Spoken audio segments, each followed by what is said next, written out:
In order to start writing Java program, we need IDE, Integrated Development Environment. So in this lecture, we will install Intellij IDE.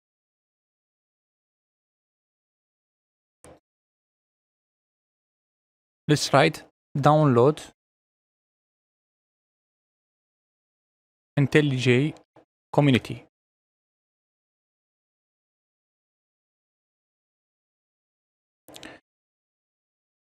Download the community edition.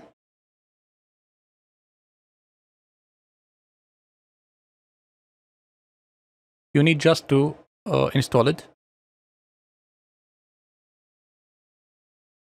Just click the exe file that you have downloaded and just click next. Now it's asking me to uninstall the old version, so I will keep my old version. You just need to follow the instructions here until you install Intellij IDE into your system.